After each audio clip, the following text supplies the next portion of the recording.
Easter. Happy Easter, everybody. I just wanted to make a thank you to Heather real quick. It's Venus retrograde, I think, or one of the retrogrades. That's why everything seems a little off. It's also transitioning out of Aries into Taurus. So that big, is going to be over, and we're going to be back to a different form of power games, I guess. But it's been hard for me to believe in my dreams because I noticed that I'm barely functioning. I wake up and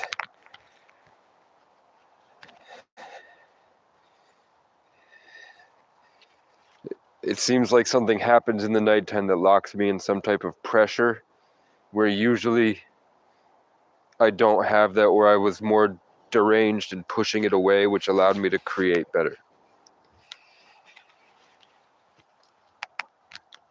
But last year I was in this constant state of survival and panic where the only thing that helped was going to get McDonald's and then fighting, coming back and then sitting in the tent, and I would get this sort of like hit of comfort where I could let it go for a little bit or push it away for a little bit.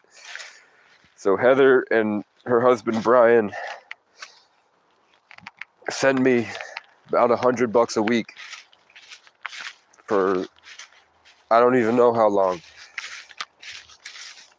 And that was in my, I guess the best way to put it would be like I was fighting a war alone and not functioning. And I was only able to keep going because I had those.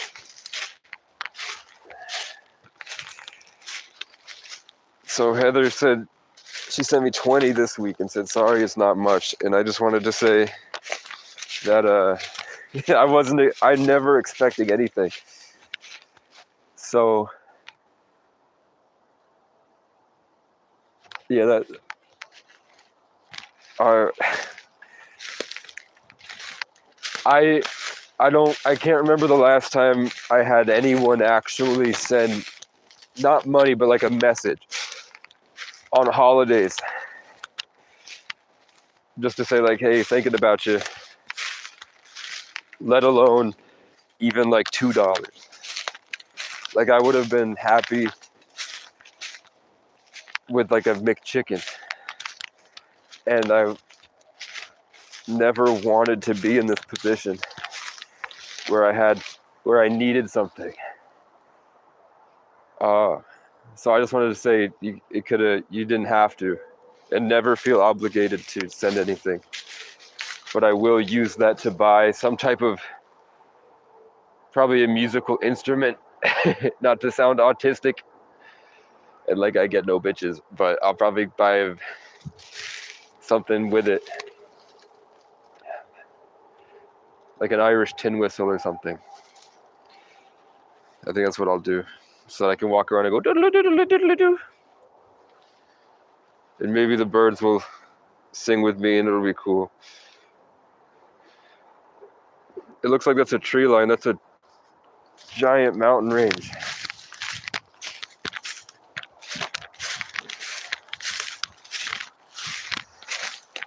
Which is the only reason I stick around here. I know if I went to the cities, I'd probably change a lot. I'd learn a lot, and I'd probably do a lot more. But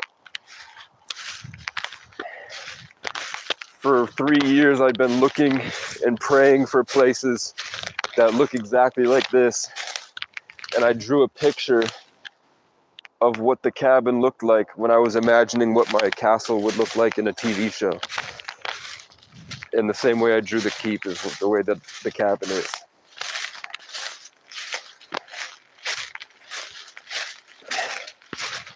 I would go to a city and work FedEx and live behind the facility in a tent with a Nintendo Switch.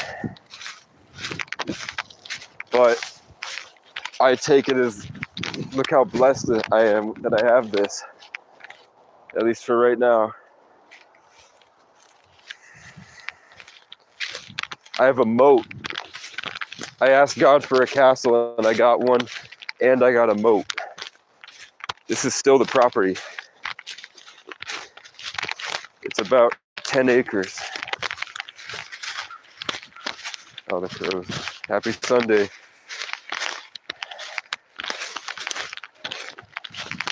So I wanted to show, after the hurricanes last year, I used to walk on this, and now I can't anymore because it's collapsed and the whole hillside is down. This tree hadn't fallen, that tree hadn't fallen, this tree hadn't fallen. Over there, there was only like one or two. Now the whole forest bank has fallen over there.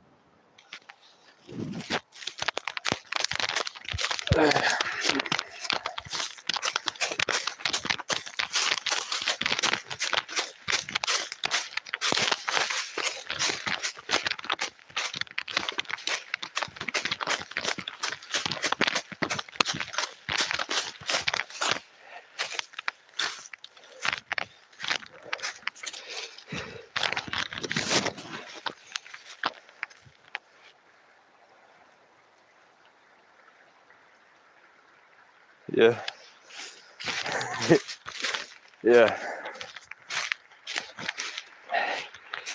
That's what I've been working on. Just because it's only 2 people here. It doesn't matter.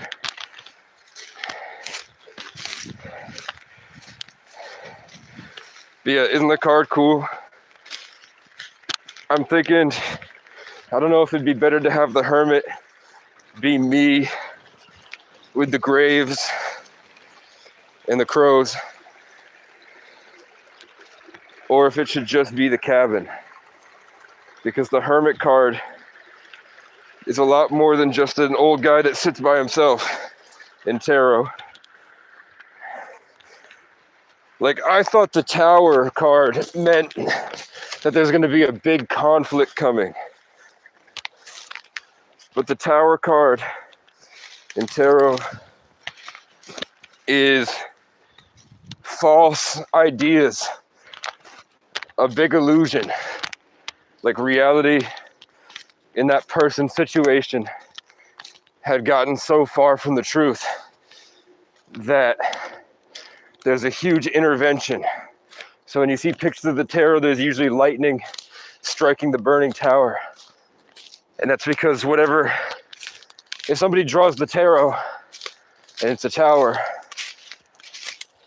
it usually means that person or somebody is about to experience a huge breakdown of their life so that the truth can come back in.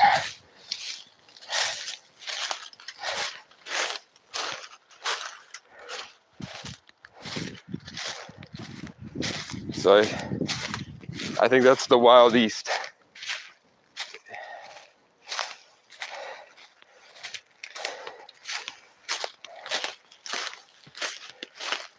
And then the hermit would be survivor's guilt.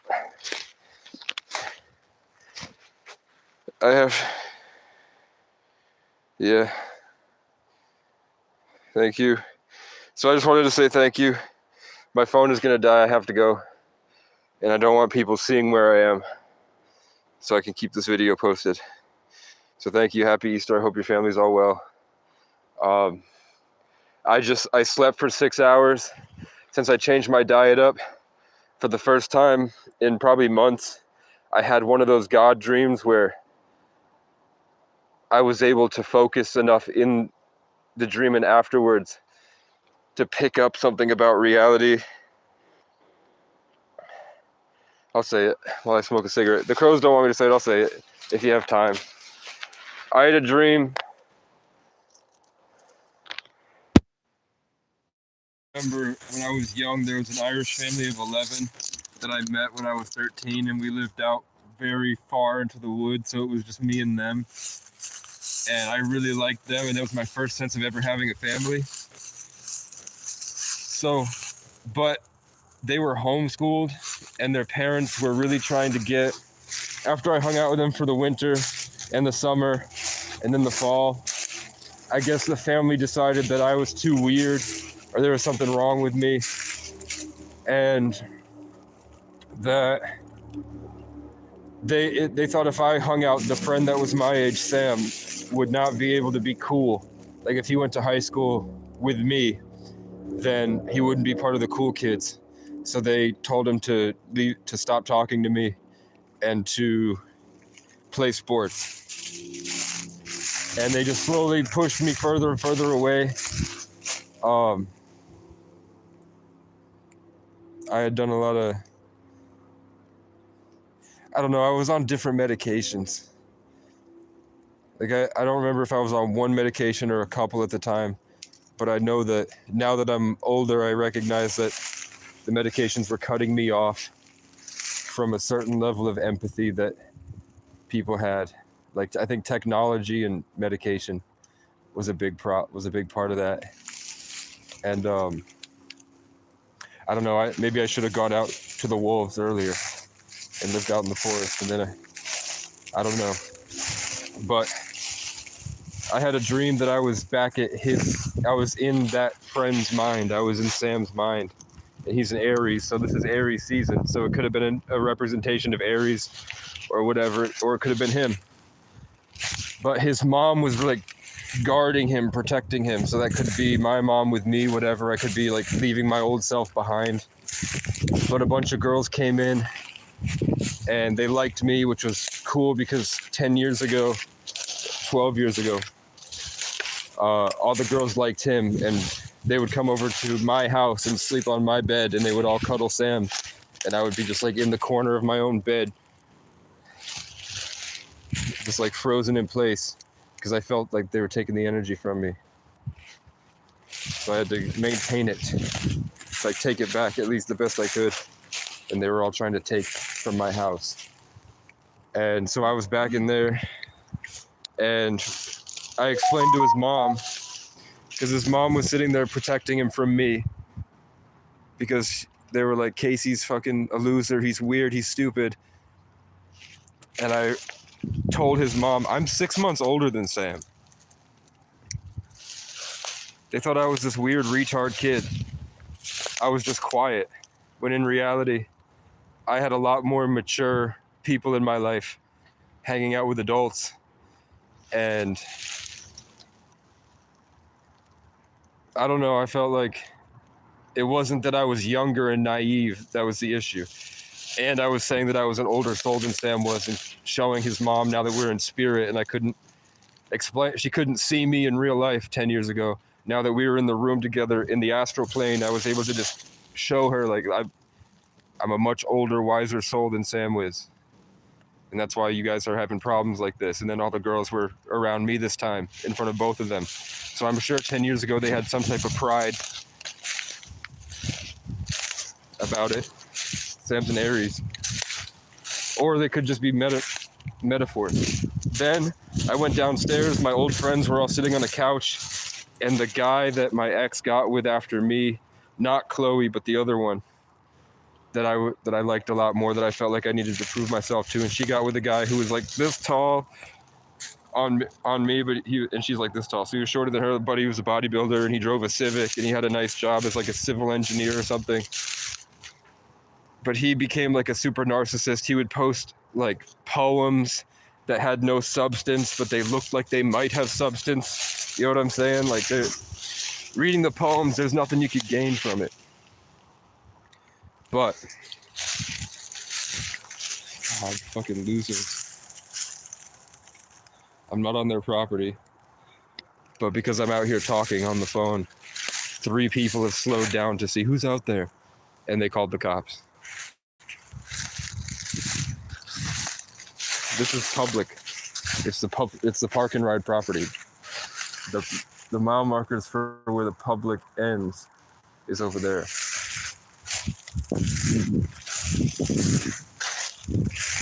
He's just being dramatic. Oh, but I went downstairs and that guy was sitting at the edge of the couch, like, and everybody else was sitting on the couch. And I was like, okay, maybe maybe that guy's gotten into the community. So he's like coming closer to my group of friends. or maybe he's like lost in life and didn't know what to do, and he's kind of like latched on, or maybe that was a version of me, the archetype of the bodybuilder I used to be that was dating the girl. Maybe that's the remnant of me with one of my old friends, and I just said like, hey, it's good to see the girl that was sitting on the couch, and then I left. And then on the way out, I said something to a group of people, like a group of older women that, I don't know, maybe that was a church or something, Vermonters that were sitting in like the old hardwood floors of the village I grew up in. And then I went to leave, and then Sam's father, Dan, came out, or he came back into the place. And I said, like, on my way out passing, I was just like, hey, thank you for letting me into your family for a little bit. I'm really grateful for the time that we shared. If I didn't have that, I probably wouldn't be as proud of myself and successful as I was. And he said, like, really quick, come with me. And then all of a sudden I was transported to Africa. And the Keyhoes a couple of them went to Africa for their like year abroad. So like one of them was in the Peace Corps, one of them was with like a Catholic mission, and they just went around helping African kids in schools and doing cool stuff out there. So I was down there with them, or with him, with the father, and the father we were going through the safari, and I was helping, like we were moving through this like dangerous territory, and I was over Dan's shoulder saying, there's a crocodile right there. And he was like, oh shit. He couldn't see him at all, but I could see him. Probably because we were worried about different things. So I was able to spot the crocodiles and get us through safely. And then we got to this place where we were about to leave the African safari, and then a bunch of lions showed up, and they jumped out of the setting. And I thought that I could go around the lions by like going, so the lion was here. I thought that I could go behind the tree line, wait for it to be distracted with them, and then get off that way. And then the lion is like, you fucking idiot. So it knew that I was a straggler, so it came back for me. And then I started flying.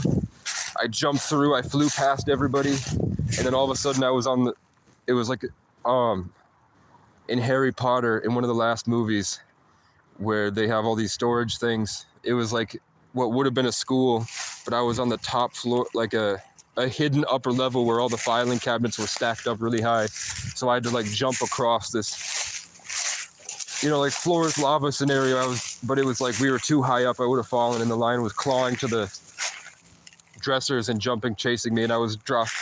Like there was nothing to grab because it was full of like chalices and bowls and binders and stuff that would fall easily. So I was trying to do it, and I got to the end of it.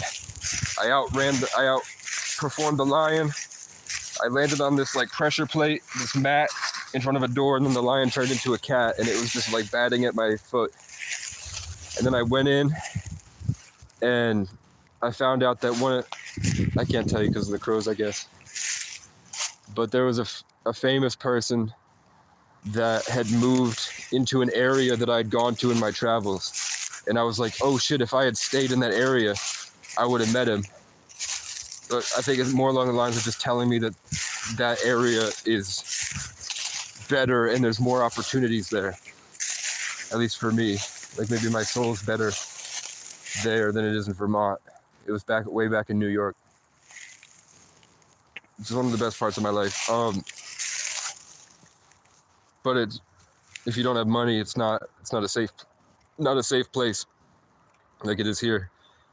Like here they'll talk shit and they'll fire a shot at you, but they can kill you. Over there, they'll just like come up and stab you. But then I was like, fuck it, I'll put a tent up. And I don't know if my dad is here right now, but in the scene, I put the tent literally right here. This is where I put the tent. And this is cool, just like that guy showed up to give me shit. Like the security guard and the cop. In the dream, somebody showed up, and I was going into this big mansion area that I bought, I think. I don't know whose it was or what. They tried to tell me I was trespassed. I kind of felt like I was trespassed from the place. But he came up and was asking all the different people in the mansion area. It was like a courtyard of a big either mansion or institution or something. And he was going up to everybody and saying, like, are you trespassed? Are you supposed to be here? And then the guy came up to me and it was like, the vibe was, I know you're going to, whether or not they're actually allowed to be here, you're going to vouch for them. So it's kind of redundant for me to ask, but I was like, yeah, they're allowed to be here. And it was like my dad and a bunch of his friends, or his old friends that I met when I'd see my dad, like people that I've seen hang out with my dad before, and other people I don't know, but they were all in this place that I felt was mine. Even though I was camping outside, waiting for an opportunity to meet a famous person and to like make my dreams happen. And basically the guy kind of figured that I was trespassed, so he came back in and we were in this like porch area, and my dad was there, and the guy was pressing me. He was gonna have me arrested for trespassing, and my dad picked up the phone. Even though I was right in front of him, he picked up the phone to call somebody, and he said, so like 20 years ago, your mom told me that I would lose the best parts of myself if I stayed living in the car. And now my son needs a car to survive. And I don't know if that was implying that like my life is worse than his, or generational trauma going down, like my life is worse than his was in his perspective. But for whatever reason, that felt like him sharing that with me felt like a sacrifice, even though it wasn't. But that was enough for the guy to be like, okay, I'll leave you alone later. So the guy with the clipboard that was trying to get us arrested left. And then, but before he left, he went to say something mean to my dad, like kind of press him or be condescending or belittle him. And then this giant grizzly bear that I didn't see, that was right behind my dad, went like it was gonna rip him to pieces if the guy touched my dad. And then I woke up, which I thought was really cool because I've always seen my dad as a bear.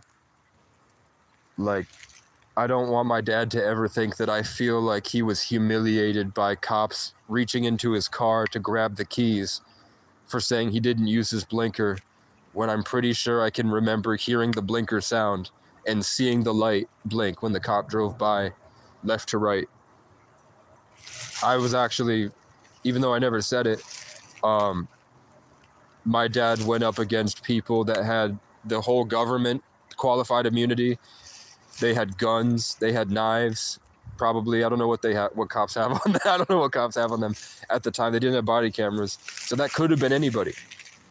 And especially way out in the villages like that, where people become cops to have power and authority and to rape people's energy, to try to use it to have better sex, which is the same thing the Catholics do. They just have a system and a belief system about it so that they're not savages, even though they would burn and rape people the same for that energy.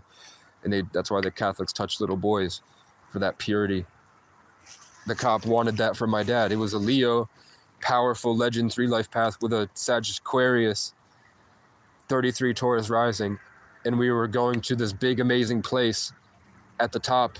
So in my mind, I'm sure that the manifestation of that would probably be extremely potent and happy. I felt like I actually had a close relationship with my father for a little bit as a child. I never had that. So I felt like that was about to happen. So that's why the Matrix cut in. And I saw my dad go up. And I don't know how many cops were there. I remember there were probably 4 people, I think. 4 to 6 people at least, which was the whole department at the time. Which means that they were planning that. You know, it was a hit. We were not in the car long enough for them to have called backup. And there's no reason they should have called backup for somebody's blinker not working in a nice car driving to a rich neighborhood where we lived. Hey, look, a hawk. Hawk to Happy Easter, everybody. The point was my dad fucking whooped him.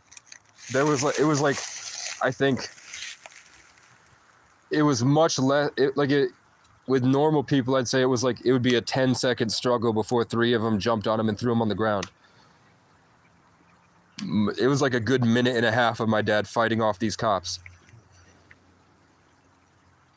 And when they got him on the ground, they ripped me out of the car. And they didn't rip Tyler out of the car. They ripped me, so they knew I was his son, which means it was premeditated. They knew which one of those kids in the back was his son. So they made me go look at him. The crow's now coming to assert his territory. Fuck you, bitch. So they made me watch him say horrible things and apologize for being a bad dad, which he wasn't. He was standing up to a bully. And then he took on the entire United States government in front of me. And he fucking whooped him. And the only reason that he didn't win was because they had guns and qualified immunity. I'm sure if it was just like a couple redneck chumps, chodes, alcoholic losers, my dad would have whooped him. Like if it was a fair fight, my dad would have whooped him and we would have gone to Skips and we would have had V8 Fusion Goji Raspberry in Skips glass. I don't know what to call those. Glass? That's how poor I am, man. I don't know what to call cups that aren't made of plastic. When I said I never known better, I really mean it. I don't know better. I don't know shit. I had an Xbox, and I had Legos, and occasionally we went to Pizza Hut. I had Xbox Live, but my mom spent all of her disability money every month paying for that and the apartment. We did not go to trips. I didn't go to parks. I didn't go on vacations. We went to Hampton, I think once, maybe twice, and I begged them to buy me a gun, maybe a BB gun. I begged them for something, and then everyone started begging them for something. And I got to see the beach, and then I think a sex trafficker tried to traffic my cousin. They're like, there was a guy walking around picking up young girls, like, you should be a model. Here's my card. You should be a model. And they're like, he's talking to fucking 10-year-olds. That was a diddler. That was P. Diddy. They were trying to sex traffic my cousin. And I think they gave her weed. I think they smoked weed with her at the beach, and she pretended she was older than she was. And me and my cousin threw temper tantrums. And then one time, I'd already told you about My Son's Kingdom, but that was the dream I had where my dad did some form of self-sacrifice in his mind, and that was enough to make the guy leave. And then I found this ancient giant bear that was behind my dad that was ready to kill anyone that came against him and I. And I was just kind of I just kind of float around. I float around, and then occasionally I become like this ancient god that has probably gone to war hundreds of times, and I'm like a great leader. I'm like a wandering child that like purity. I don't really like. Sometimes I wake up and it's like I can't have a bad thought at all. Where it's like when I hang out with people, I don't talk, and I can just see them for who they really are, under who they're trying to be, and I just figure out ways to help them. And then some days it's like people have done me so wrong and said such horrible things to me that I can't move because I have to process it. And all I can think about is like, man, if I had a job and I had a gun, I'd probably be in jail right now, because it'd be so easy to just go to their house, wait outside, and shoot them. And I'd never be found. And the person, like I really hope, and this isn't, I'm saying I wouldn't do this, but the thoughts help me. Like, if it'd be so easy to go outside their house, and I know at some point they, like people that drink or smoke, they go out on their porch. It'd be so easy to just, they have wire nooses now that you can just put up and then hit a button and then it chokes them. And then I'm strong as hell. I have retard strength. If you haven't noticed, I'm retarded. I'm retarded. I have retard strength. I could just rip them off of the banister. They're on the ground. They go, for a second.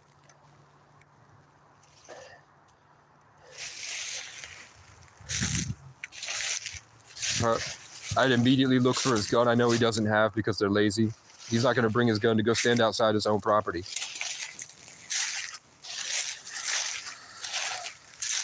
but I'd double check. If I really wanted to, I'd chloroform him. I'd figure out how to do it. I've seen Dexter. That way, face scan on his phone, text his girlfriend some bullshit. I just scroll up until I find his pattern of speech and then just replicate it.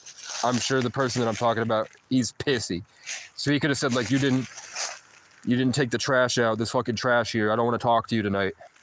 And then I drag him to the... I pounce right off the motorcycle and lunge straight at his throat. Grab him by the jugular and drag him to a long forgotten grove. Paralyze him so he feels what's crawling through the forest.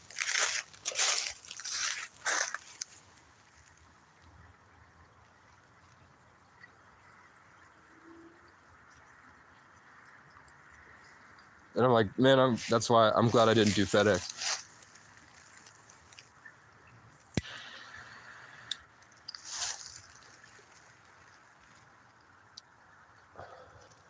The security guard's still looking for me.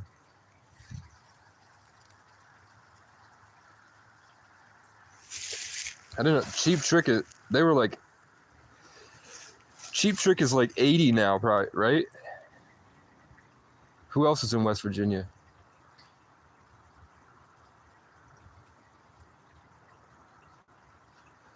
Did you go see him?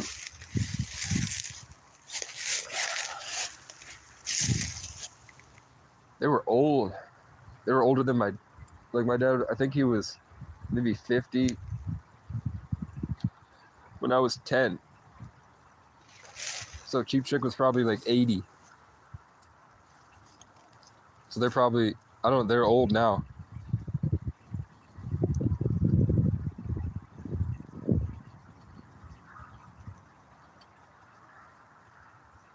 I bet they were rocking though. In the Great Awakening, and they're old, so they don't give a fuck. If their arthritis worked, I don't know. If they had enough adrenochrome.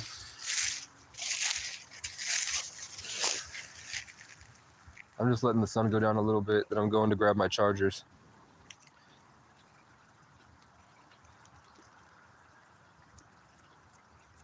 Who the fuck was Beaver Sticks? Little twerp. Just to show I don't litter. Actually, what I do when I walk through the woods, because the woods is taking care of me, when I walk through and I see shit like this, I bring it back to my trash heap. And then usually when I start, I'm like, don't just do one thing, because you wouldn't want someone... Whenever you want to be saved, you don't want someone to do the bare minimum.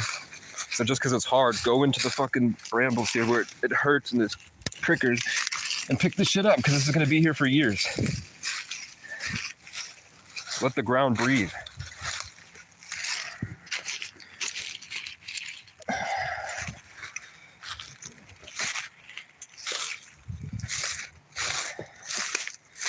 I'm not lying about the prickers.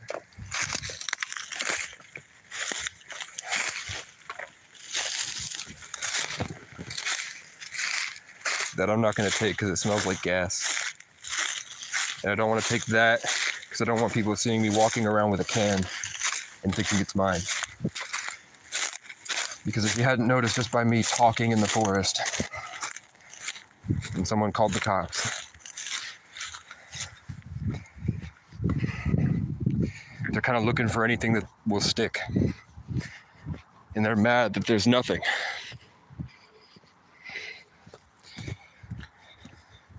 Hello, Robin. Vivek.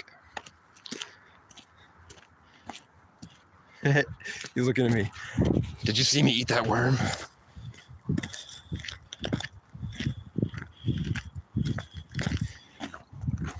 Their song is, I want you to want me.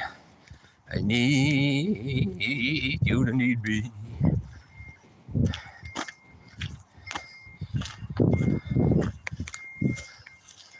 A rock on the ground for today? That's a nice rock. So I don't know. With that money, I want to go to McDonald's, but I don't want to feel sick. So I will not eat. I cooked a bunch of chicken and eggs. I don't know if they went bad. It's been 12 hours of sitting out, but it's been 40 degrees. So I will probably cook some pasta if I get hungry at night. Or I just won't eat tonight. I think this is a good place to end it with the sunset. Happy Easter, everybody. Open up your heart, let everybody know. Protecting your energy is just about focusing on yourself and eventually just learning to let go and not care about other people's stuff, because it's never you. And if it was you, it's usually framed in a way that really resonates. And most people, if you're on a healing journey, they're just angry at your potential. Most people are mad about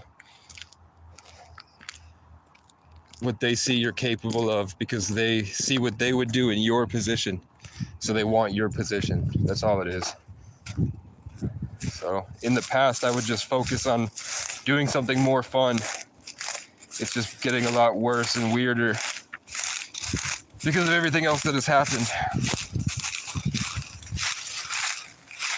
I don't know, I just have hope that something's gonna happen. If I don't stop, we go until we die.